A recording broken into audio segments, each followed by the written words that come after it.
All right. I'm excited to be here today with my new friend, Ronan Mullins. Yeah. Ronan is the co-founder of Boost Collective. They're a leading music marketing platform that serves thousands of artist campaigns monthly. And let me pull open a couple of notes here that we had. So they specialize in scaling organic Spotify playlisting campaigns to connect with real fans and build real engagement. They work directly with artists and labels to help them amplify their reach and be able to make a bigger impact in the music industry. So, Roland, excited to have you on the podcast today. Talk a little bit about how can artists, when such like a noisy market, when there's so much happening in terms of new songs released every day, how do they actually cut through the noise and build a real relationship with their fans? So, thank you for taking the time to come on the podcast today. Yeah, man. My bad with the name Ronan. It's like there's like I feel like there's a bunch of Rowans, there's a bunch of Rollins, there's a bunch of whatever. So I feel like my name is a little more rare. So I respect it, man. Yeah. Roland, when I think of Roland, I think there's a Stephen King book that features a gunslinger named Roland. And I've always thought that Roland is like a pretty badass name. Ronan is right there with it. I like it. Yeah. Um, Thank you. I appreciate it.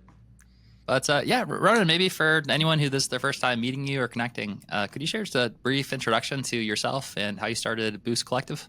Yeah, for sure, man. So we started off about like 8 years ago. I was in high school. I was in like 10th grade, and like it was crazy. So this was kind of like when the SoundCloud sort of thing was going on. Like we had all like the SoundCloud rappers and all the people who were posting like lower quality stuff, clips, whatever. Like I feel like mixing was just like completely out of the window back in that time. You know what I mean?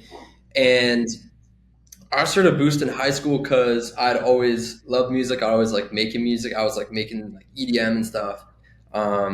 I was super big into like the big like Dutch scene that was going on that spawned in like it's always had prevalence, but I would say kind of like it peaked in like 2013 and stuff like that. It was like when it was big, like the Ultra Music Festival. I wanted to play on stage and stuff like that. I want to be a DJ, right? Mm.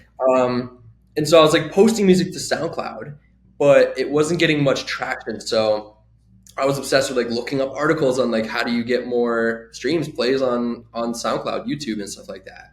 And I feel like there wasn't that much help. I think especially back then, right? And so I decided to sort of like take a deep dive into what could I do, like all sort of things that people were doing back then, like big repost networks and um, mass DMing and whatnot, spam essentially. And so we kind of started Boost, me and my business partner Damien back in like 2017 on a lot of those sort of like guerrilla music marketing tactics and whatnot. And we started the company. It went well. We had like a crappy website, and over the years, it's kind of morphed into what it is today. We have like 15 plus people. We are headquartered in Toronto, in Canada, and yeah, I'd say like I don't think you can go if you're an artist. I don't think you can go one day without seeing like a Boost ad on Instagram. That's the big thing. I was like, oh, I've seen your ads. So yeah, we primarily work Spotify on kind of like our e-commerce offerings. Anyone can go on, they can buy a package. We grow playlists through ad traffic. And we have like a really nice system for allocating and curating essentially. And that's like our on mass stuff. And then as well, we do like more one-on-one campaign stuff with artists that really, kind of go into discovery, engagement, all that sort of thing with growing artists over there in that lane. So Mm. Cool. So, and just to clarify, when you said you have 15 people, you meant like 15 team members now? yeah, 15 Got it. people, yeah, on our Yeah. team currently. Not like you have like 15 artists who you're like, yeah, we got like 15 artists that we're running the Yeah, campaigns for. It's, yeah, that no, we, was we in the do we thousands. do like 4,000 artists a month, so we're pretty high volume in that regard. But then, like I said, we have like a smaller division that we kind of just focus one-on-one, Hmm. building artist world building, advertising, marketing, brand strategy, like capitalizing on moments, all that sort of thing. Mm. Cool. So, having worked with 4,000 artists that are currently running campaigns, I'm sure you hear a lot of the same challenges or problems that people are kind of facing when they first come to you. So, I'm curious to Yeah, hear your perspective on what are some of the biggest challenges and problems that musicians are facing nowadays. yeah, for sure. I mean, Problems and challenges, I think I always like to preach, and I'm sure you've heard this a million times with other guests on here, is really just music quality, the recording, who you're working with, the kind of sound you're pushing out. Is it new? Is it innovative? I think like obviously a lot of what people are pushing out these days is sort of like an imitation of what they like or what they hear, and isn't really truly them. I think it takes obviously like years, in most cases, to develop a sound, right? And I think that's the biggest problem that artists face, and I feel like we'll always face so long as artistry stays how it is just it's just about developing sound, creating something that people like. And then of course with that comes like, hey, like what's marketing? Like this is so tricky for me. Am I whatever, right? Like am I doing well on Spotify? Why are people listening to my music? Why am I getting whatever? Well, maybe you're getting skipped. But usually it comes back to, at the end of the day, number one, ground zero, music. Mm, got it. Yep. Awesome. So it sounds like what you're saying is that the marketing is important, but really like the ground zero thing that needs to be true before you even start marketing is that you have a product that's worth marketing, that you're doing something unique, that you're standing out, that you have a Yeah. unique sound that's not just imitating, but actually doing something original. Yeah. Um, so I'm curious to hear your recommendations for if like an artist is listening to this or watching this right now, and maybe they're early-ish on, and they're trying to figure out like what makes me unique or what is my unique sound, and and they're trying to figure out how to improve the quality of their music to have something that that resonates more. Where do they get started?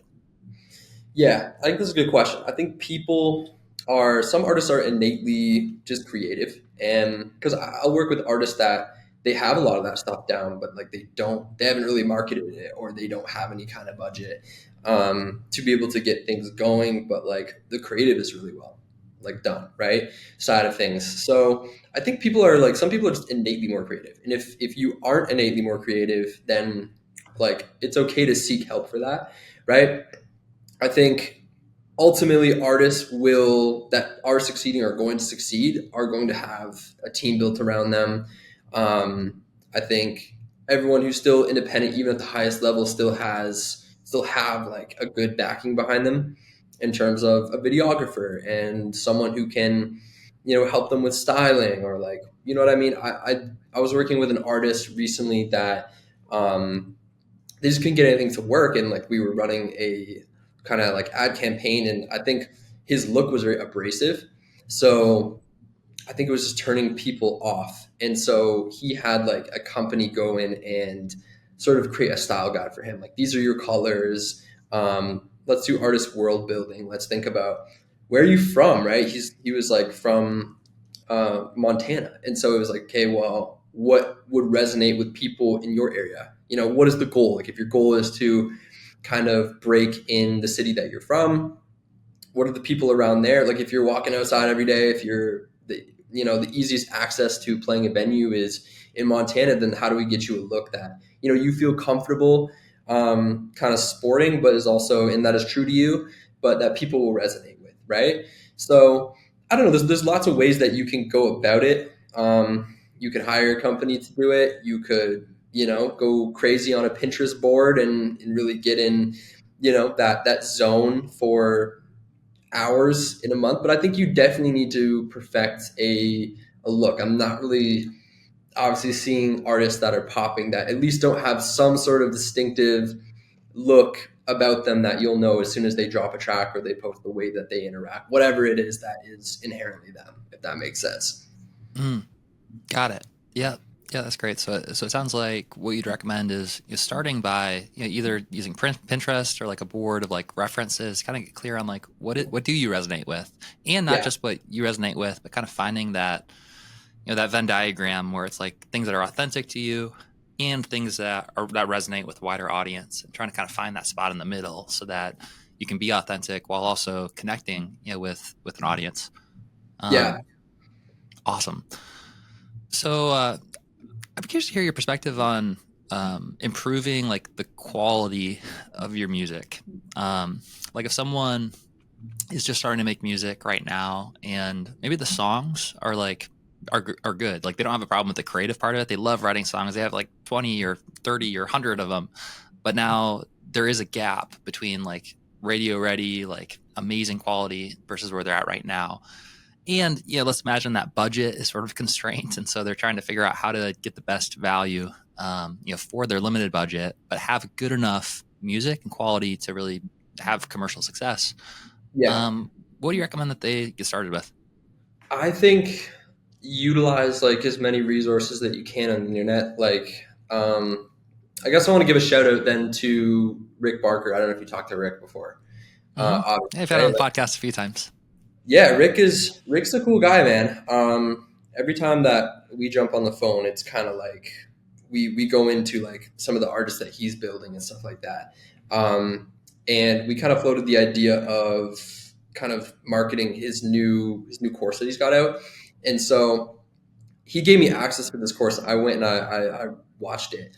He interviewed. It was like a multi-hour thing with the Grammy-winning like songwriter of the year. I don't know if he told you about it. Like the for last year, Mm, Ron Thomas. He mm, has like hits on hits on hits on hits, and this talk was really really good. So I would probably push artists to something like what he's got. You should definitely check out his stuff. Yeah, this writer is like super prolific, right? Like he's got the APT Bruno Mars Rosie track right now. That's at like top five. Like that was like a billion streams since like October. mm, And I think, yeah, I think he had this one idea that stuck with me within the course that was like, you don't need to get, all 380 million or whatever the population of the US is right now. Like you don't need 400 million people to like, you just need like your million people at the apex at the top, right? Um, and so whoever you're speaking to, needs to be defined. So I think that's one thing a lot of artists, especially in like the hip hop rap space, things are just very generic right now. And I think we're in a resurgence of pen game, if that makes sense. So defining who that audience is, and finding, like to answer your question, definitely finding resources online that can help you get better with just writing. But in terms of like, song quality. I think there's a ton of people out there that will mix your track for like $100 that do a really great job, right? Like there's someone I go to. I've paid like um, people that I hired this one like engineer from Atlantic. He's like on the payroll at Atlantic, and I think I spent like $500. It was like as per request of like this one artist, and the mix that I got back was like, in my opinion, was worse than like one of my friends that does mixing for me for $100. So, mm, I think there's a bunch of people that can help. I think artists just don't get proactive enough to ask for help, and they're in their head about asking for help. They want to do everything themselves. They have whatever the ego. Um, but yeah, I think focus on great songwriting, define who your audience is, creating that content and that obviously like the musical content, what you're writing about that appeals to that audience. Pick your audience, get stronger at that, and ask for help if you need a songwriter, if you know a small artist that you think has good pen game, ask them to come to the studio, right? Like that's one way to get it cheap. You can book a studio for 50, $100, and then invite someone, they'll come for free. You know what I mean? Like if you say, hey, like use some of the time as well, they can help you out on tracks and you'll get ideas flowing. mm. Awesome. Yeah, good stuff. And now let's imagine that someone who's listening or watching this right now, they have the songs, and let's imagine that they actually have like a compelling sound, and they've kind of defined who their audience is, and the people are most likely to resonate with it. Yeah. I'm curious to hear more about Boost Collective and the types of campaigns that you're running right now. Obviously, the world is like evolving rapidly, and now there's like AI stuff everywhere. I'm Yeah. curious what you find like at the time of recording this. What's really working best for you right now to help artists that have a compelling product to actually build an audience and make a bigger impact? Yeah, for sure. So, I mean, if you're just going off like the Boost site, we have like a bunch of packages and stuff like that. And we have a team of people that will go and create playlists. They will market those playlists, run ads to those playlists, and we'll grow them. And they're, divided up by genre. So we have someone listening to the song, we'll have someone placing that song within playlists that are going to work. And this is super great for an artist that is, let's say, starting off, right? Someone who doesn't have much, who wants to test the waters. Like I always say, like test a few tracks, right? Um, Put budget behind maybe 3 to 5 songs. You might find that song B outperforms song C by like 3, 4 times the results. And a great way to do that is throw it in front of an audience pool that you know is guaranteed to hear it. So I think that's one way that I think a lot of people really like our playlisting, is that right at the gate, you can kind of see what metrics you're getting as fast as possible, right? And then you could take that data and say, okay, this song might be better to double down on. Um, there's a lot of art. It really just depends on what that artist, it desires, what they want. There's a lot of artists that don't want to make content. There's a lot of artists that, right, they just want to throw it in front of ears and listen. I think the playlist is the best way to achieve that, right? If you're trying to build obviously a brand that is all encompassing, you want to play live, you want to do all this stuff, then obviously your approach needs to be way grander than throwing your song on a playlist, right? The playlist, that's why I feel like in marketing, there's a lot of people that have opinions of what is the most effective thing. And I think the most effective thing is just depending on what that artist is trying to achieve, right? Is it purely, I just want streams? Is it purely, you know, I want to have my 1,000 fans and we're doing what we're doing for those fans? Or do I want to be the next like Taylor Swift, Justin Bieber, Drake, whatever, right? So yeah, for Boost, I think obviously, like I said, on my end of things, I really focus heavy on the one-on-one, getting in the nitty-gritty with the artists and developing those artists far beyond, let's say, just like a playlisting promo. But yeah, I think Boost, our bread and butter is organic playlisting, building real audience on playlists, ad traffic, all that sort of thing. Mm, awesome. Yeah, so it sounds like where you specialize in terms of the organic traffic is Spotify playlists. And when someone gets their songs on those playlists, then they basically have guaranteed ears that are going to be actually listening to the songs. Now, Yeah. depending on which song it is and how well it resonates, you can have up to like 3 times better results just from one song versus another one. So it's good to test out and see which ones resonate most. Yeah, for Um, sure. and also having the wider kind of perspective on how do streams kind of fit into your full community and your full business is smart as well. I'd be curious to hear that second part specifically. Like, what have you found that's working right now that helps extend? Let's say that an artist does start to get streams and some initial like views and maybe even like followers on some of their socials, and now they're trying to figure out how do I take these fans from like listeners, but turn them into real fans and like build an engaged community and start to monetize it more. What do you find that's working well right now? Yeah, for sure. I think that question is probably the most important question. That's the one that all the label heads are after. That's the one that every management company is after, right? And I think that sort of thing, as much as I would love to say can be bought, um, there's an aspect that can't be bought, right? There's like that genuine, true fan engagement that obviously is assisted by marketing, by throwing money at things. Like I've seen amazing brands, like amazing artist brands, amazing tracks that like I've worked with the artists, they've released it, it's done almost nothing.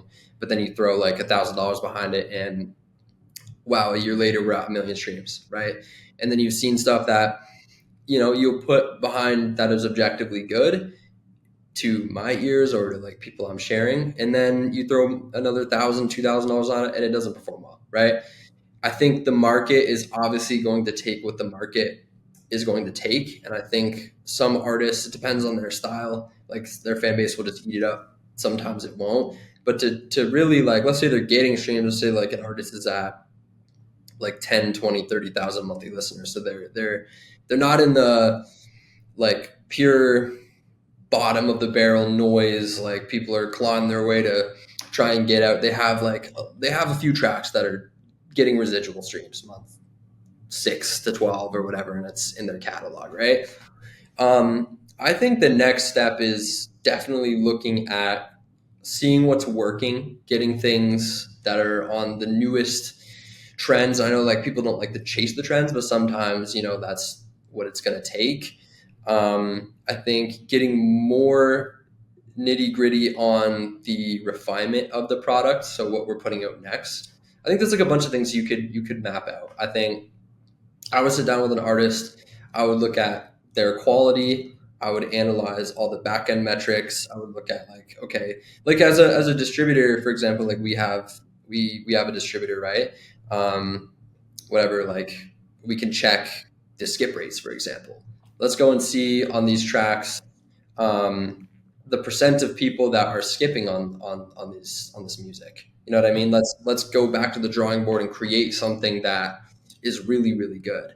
I was talking to one kind of like executive. I think he's at Empire now, but he was talking about like he just kept going back to like I'm really good at putting great tracks together, and he has the metrics to back up like okay if we take this step or take that step to elevate a song, right? Like I bet like if I think there's an artist, let's say there's an artist, he makes a song, but if it was sung by Justin Bieber, it would probably perform 10 times better. Something with Justin Bieber's voice, the market has reacted and said, yes, this is, you know, gold standard material. So I think there's a lot you can do. Let's say you have like the same $1,000 to spend, right? I think an artist that's in like that's independent, that doesn't have a backer or a distro that's giving them money, might have $2,000 to run a campaign and for like a 3 month period or whatever, right? The best way that you can make use of that is really going to the drawing board and having that product that is amazing. Kind of like we spoke about earlier in this podcast about, yeah, what can we do to make sure that this song isn't going to get skipped for the life of us? And how do we really connect what we just wrote, what we just produced, what we just, created? How do we get that resonating with our audience the best we can? What's the approach to that? And then there's all sorts of things on the marketing end checklist that we'd want to do: organic, social, um, content ideation, creative strategy, like all that sort of thing. It's crazy, right? It's something that obviously, let's say like the labels, for example, they have massive amounts of manpower to be able to handle, right? And then on the larger end of the artist spectrum, I think it's really just about scaling verticals. So like, do you just live on IG, TikTok, short form, reels? Like, is that the only way you're scaling your brand?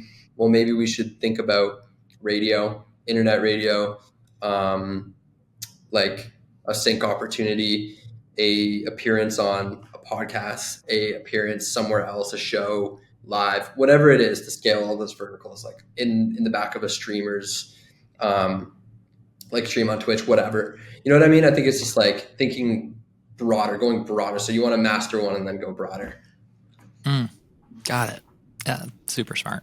Um, I'm curious, the you having like kind of access to the wider data when it comes to like things like skip rate. Um, what's the average or kind of standard that you're looking for, where it's like, ah, man, if this song is getting a skip rate above X percent, like I'm like maybe there's time to go back to the drawing board. And I guess it kind of probably depends on the audience. Like, are they in the front of the right audience that they're not going to skip it because they actually are the kind of people who would enjoy it, and also the quality of the music. But yeah, I'm just kind of curious what you look for in terms of a skip rate. Skip rate is super, super interesting. I think like percent wise, because it goes by percent. And the cool thing about it is that it's going to show you like how many sub 30 streams you're getting. So what that means is a stream isn't counted until you have like 30 seconds of a song stream, right? So if someone, like for anyone that doesn't know, you'll stream a song, but if you skip it at like 26 seconds in, Spotify is not going to count that as a stream, and that could harm your chances of them deciding to push it in their discovery features, like your release radar or their radio or autoplay or whatever DJ. So like it's very crucial in today's kind of landscape to make sure that you get that listener to that 30-second threshold. But to answer your question, I mean, I can just pull up the data. I'm looking at data right now. Like I've got an artist here that has 1.6 million monthly listeners, and their top track in the last month has a 23% skip rate. So in the complete rate at 65.8%. So Mm, 65.8% of every single listener went and streamed through the song essentially, and then mm, it'll tell you the sub 30-second stream. So this is the part that I feel like makes or would make the artist and their team want to cry. Essentially, this one has 112,000 sub 30 streams. So those are 112,000 streams that we could have got if we would have got people to 30 seconds, which is mm, crazy, right?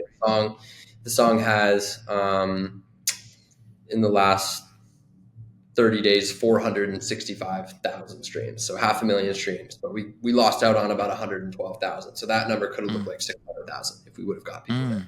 So So super you know, interesting.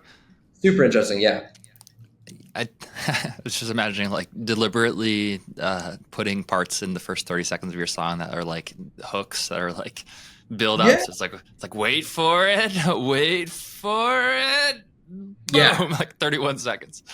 yeah, Mm. for sure, man. I mean, it's just like content creation. I mean, at the end of the day, I think that's where we've moved. I think everyone, like, what is it? Like Gen Z has a worse attention span than a goldfish. That's what the whoever study. I don't know if that's true. I'm Gen Z.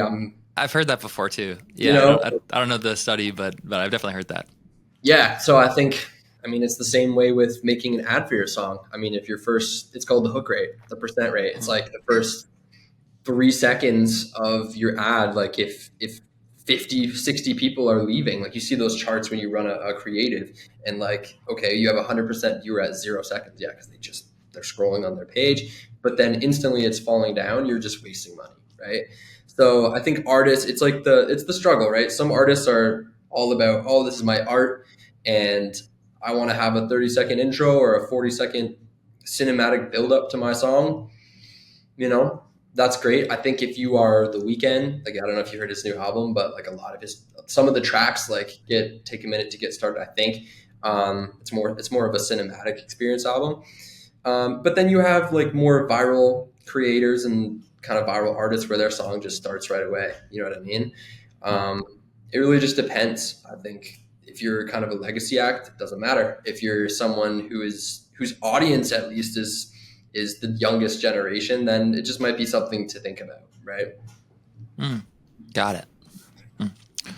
So I think probably the last question that I have is related to the monetization for artists. When, like, let's say that they've got a decent amount of Spotify streams.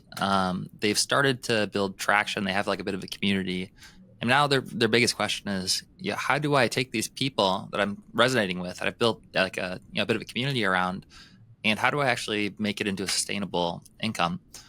I'm curious if you've seen any creative things that artists are doing, or you see any patterns. You're like, wow, like it seems like this kind of thing is really working well for artists right now that people can plug into.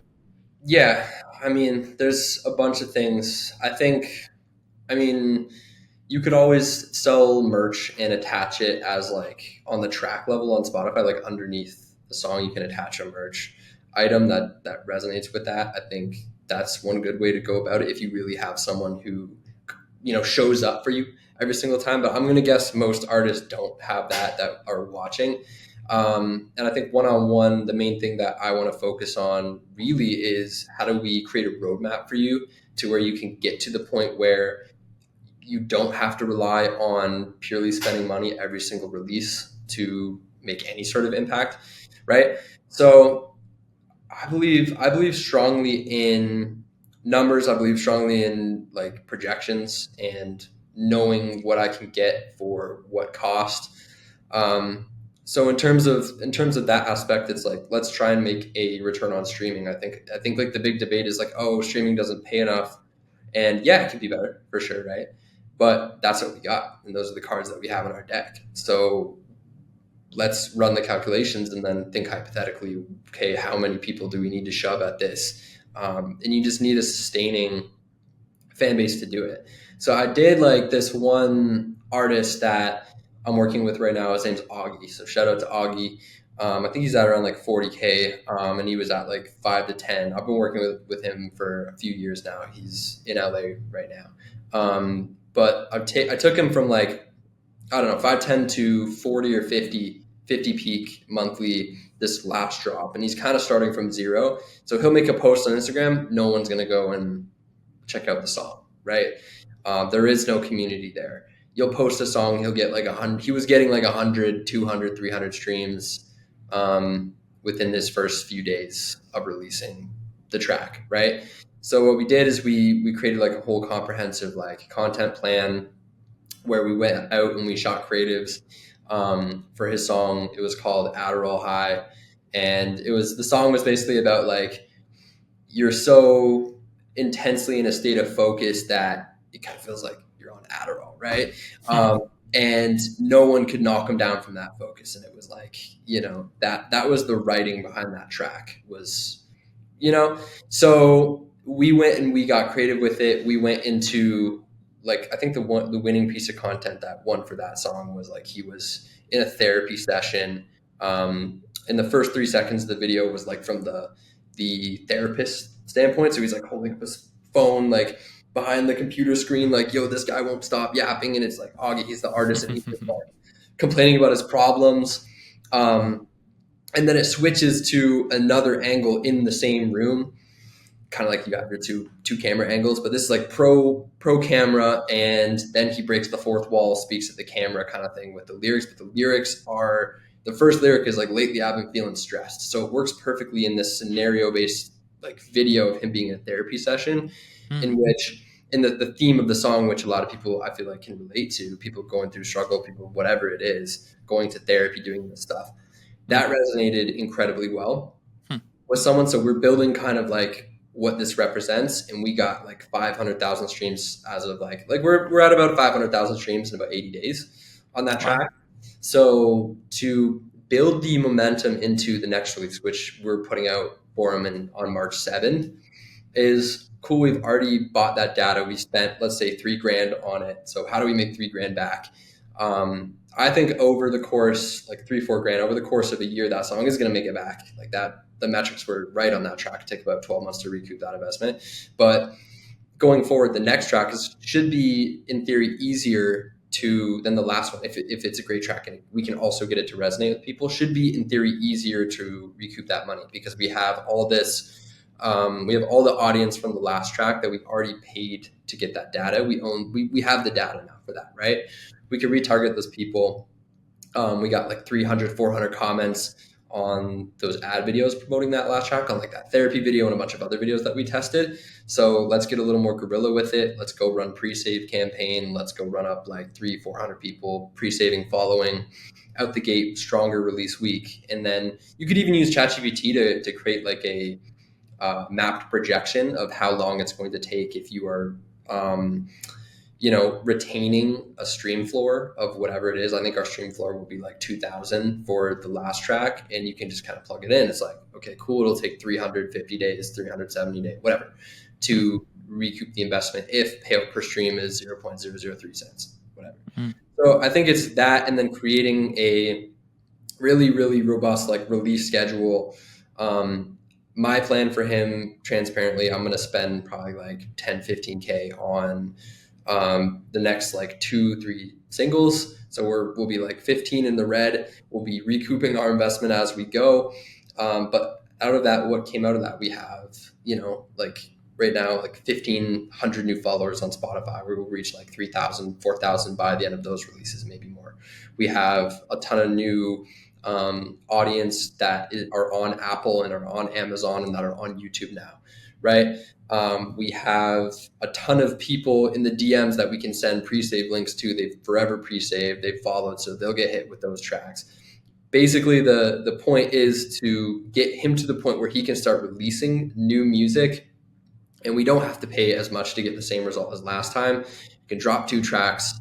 They can probably get 50 to 150 to 200,000 all DSP on their own without the promo push in 2-3 releases from now, right? And that will go back to recouping some of that investment and recoup it faster. So yeah, I think it's really just like play with the deck of cards that you have, do the best that you can, take risks, but calculated risks, and really see if you can come up with a strategy that will in hopes make back that investment. And in music, it's always been a long game. It's a catalog game. It's about building catalog. It's about um, placing your bets on tracks and waiting a year, 2 years with good marketing to get returned back and being comfortable with making that investment. So yeah, I think a lot of artists might be a little bit afraid to do that, but the ones that they've got it, some guys just have it and they know what they're doing. And you have, let's say you have a team like my team or someone else that's good at what they do. I think there's a way to make a roadmap to ROI. Mm. That makes a lot of sense. Yeah, it sounds like what you're saying is that a little bit like a snowball, that kind of goes down a hill. Like over time, like with each release, you might not make a return on the first release, but when you start to pack on the snowball over time, then it gets easier and easier for it to gain momentum. The other analogy that kind of came to mind was almost like you're driving uphill at the beginning. And in order to drive uphill, you kind of need this like fuel or this gas to kind of like push the car uphill. And it's like the Yeah. natural gravity is going to pull you back. So like, unfortunately, you have to kind of like push. But there's this point where you're on top of the hill, and then you like go over the hill, and now gravity's working in your favor. And with less and less gas, you can, now it's like kind of moving on its own. It's a little bit like that with the algorithm, where once you kind of have that traction, now it's moving in your the right direction. So you don't necessarily have to invest as much in order to keep having momentum. Maybe like Hot Wheels, like like every once in a while you have like a booster that goes whoosh, and then it kind of like shoots it forward, so it gives you momentum. Yeah. But it kind of shifts because you're not going uphill anymore. Yeah, for sure. Totally. That's a great analogy. A great way to look at it for sure. Mm. Awesome. Well, Ronan, man, it's been great connecting. And just out of curiosity, how old are you? I'm 23. 23 years old. Dang, that's awesome, man. And you built a team to 15 people? Yeah, it's doing well. I want to say we're probably the largest like Spotify playlisting kind of company that kind of is like on mass services thing. Mm-hmm. So yeah, it's cool, man. We'll see where we can take it. Obviously, goals for me just bigger, better, more campaigns, more artists, bigger artists. See how we can make impact, and then of course get back, share, and see the results of my findings. So yeah. Mm. Cool. Well, good for you. I mean, you're definitely more mature than I was when I was 23 years old. Thanks, bro. I really appreciate it. Thanks for having me on. Like, this means a lot. Really excited to see what you guys come up with, especially you guys got that new HQ, all that stuff. Definitely would love to swing by Orlando sometime and chop it up. Yeah, I mean, for sure. Based on everything you just shared, and based on what I've seen from Boost Collective, it seems like there's some big alignment opportunities and partnership stuff. So yeah, looking forward to connecting more. Yeah, let's do it, man. Thank you so much. Appreciate it. Yeah, you got it. And for anyone that's listening or watching this right now who is interested in diving deeper or learning more about Boost Collective and the different packages that you offer, where's the best place for them to go to dive deeper? Yeah, for sure. I mean, obviously, probably just the website, just boost-collective.com right now. That's probably the best way. Or you could check out, I just started a new Instagram where I'm going and diving in on like the metrics and all that side of things that I'm seeing working for artists, kind of more on the tailored approach. But yeah, Boost Social, My Social, or just the Boost site, I would say. Awesome. Well, like always, we'll put all the links in the show notes for easy access. And Ronan, great connecting today. Thanks again for being on the podcast. Likewise, man. Thank you so much.